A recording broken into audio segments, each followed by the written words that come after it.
Madame Lamia El Haraj pour le groupe Paris en commun. Merci beaucoup, Madame la maire. Mes chers collègues, donc, je crois qu'on se rejoint tous. Nous sommes ici ce matin, sur une matinée entière, pour débattre des projets que l'exécutif a à nous soumettre pour procéder à une accélération de la transition écologique à Paris. Objectif, j'ai cru comprendre que nous partagions tous de ce que j'ai globalement entendu. En préambule, je rappellerai juste qu'avant même la signature des accords de Paris sur le climat, nous avions, dès 2007 à Paris, proposé un plan climatique ambitieux, voté à l'unanimité, pour agir vite et fort contre le réchauffement climatique. Les villes et les collectivités en général ont leur mot à dire dans ce combat mondial et peuvent apporter leur pierre à l'édifice. Et je crois que nous pouvons globalement nous réjouir que la ville de Paris, notre ville, ait acté un certain nombre de dispositions pour avancer dans ce sens. Aussi, je vous avoue être extrêmement surprise par les polémiques assez futiles que j'entends depuis tout à l'heure sur la question de est-ce que le gouvernement a une responsabilité ou pas sur ce que nous sommes en train de décider aujourd'hui. Évidemment que le gouvernement a une responsabilité. Je me permets quand même juste de vous rappeler, mes chers collègues, et c'est une liste évidemment non exhaustive, le gouvernement a abandonné les objectifs ambitieux de la COP 21, il a abandonné les ambitions de la Convention citoyenne, il a abandonné l'ambition de la lutte contre le réchauffement climatique, il a abandonné l'ambition des énergies renouvelables. Bref, il a abandonné l'avenir de la planète et de nos enfants. Mais pendant ce temps, vous avez raison, chers collègues, continuons à nous concentrer sur des polémiques stériles, bien loin de l'urgence réelle pour notre pays. Je suis absolument stupéfaite.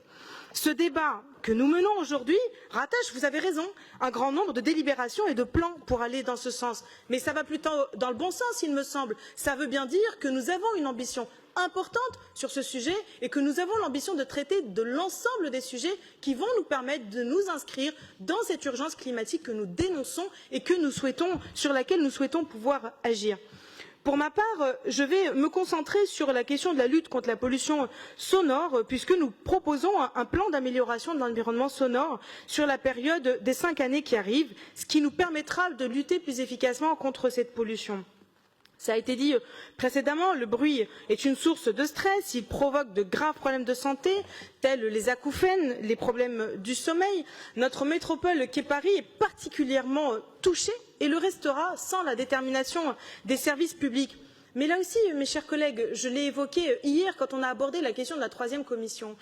Il y a une étude très sérieuse qui a été faite, un 2 roues motorisé non respectueux de la réglementation, c'est-à-dire avec un pot d'échappement débridé, qui traverse Paris d'est en ouest, ne réveille pas moins de 10 000 riverains, 10 000 parisiennes et parisiens qui vont pâtir de cette problématique-là. C'est une nuisance qui est absolument inacceptable et sur laquelle nous aurions pu agir davantage. Comment est-ce qu'on aurait pu agir davantage? On aurait pu agir davantage via l'instauration du contrôle technique des 2 roues motorisées. Et là aussi, permettez-moi juste de vous rappeler que le gouvernement n'a pas souhaité agir en la matière, n'a pas souhaité transposer la directive européenne qui aurait pu nous permettre d'agir fortement sur ce sujet et c'est scandaleux. C'est un abandon qui, à nouveau, signe l'imposture du gouvernement Macron face aux enjeux de transition climatique, écologique. Et donc, chers collègues, je crois que, évidemment, nous sommes au Conseil de Paris. Nous traitons des sujets qui intéressent les Parisiennes et les Parisiens. Mais on a quand même le droit de se dire, et je crois qu'on le partage en dehors de toute échéance électorale ou de toute démarche, quelle qu'elle soit, le fait que la politique nationale a une incidence très forte sur nos politiques publiques à l'échelle de Paris. Je ne comprends pas bien votre hypocrisie sur ce point très précis. Est-ce que vous auriez des choses à dire ou des choses que vous n'assumez pas et vous vous servez de ce faux prétexte pour venir compromettre un débat qui me semble être extrêmement important pour l'avenir de notre ville. Donc, pardon de vous le dire, oui, l'action de la ville de Paris en la matière est particulièrement importante et intéressante. Sur la période des 5 années écoulées, je vous rappelle que nous avons réduit de 2 décibels en moyenne la pollution sonore à Paris et de 4 décibels sur certains quartiers populaires, même si j'entends que sur la droite de l'hémicycle, ça ne plaise pas trop qu'on parle régulièrement des quartiers populaires, mais c'est notre préoccupation, ne vous en déplaise. Le trafic des véhicules motorisés est à l'origine, et là aussi peut-être que vous ne suivez pas de façon étroite ces sujets, ils ne vous concernent sans doute pas, mais d'une perte de 8 mois d'espérance de vie. Donc pour ma part, je me réjouis que la rue d'Avron, qui est en plein cœur du 20e arrondissement, en plein cœur des quartiers populaires du 20e arrondissement, puisse bénéficier d'une expérimentation sur excusez-moi, il y a un bruit de fond particulièrement désagréable qui m'embête, sur l'expérimentation d'un radar sonore à Paris. Nous avons œuvré en ce sens avec David Béliard et sincèrement je m'en réjouis et je pense que l'ensemble des riverains de la rue d'Avron qui pâtissent tous les jours de ces nuisances en seront particulièrement satisfaits.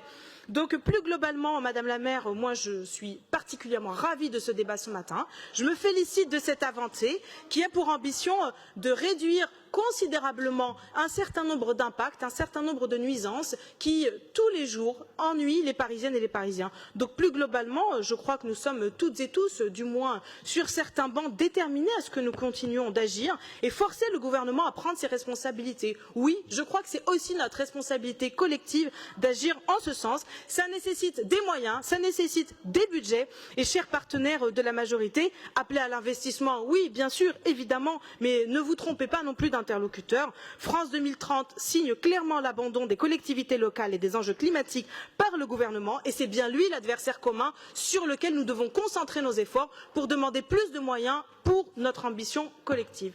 Je vous remercie. Merci beaucoup, chère Lamia El Harraj, pour ce propos clair.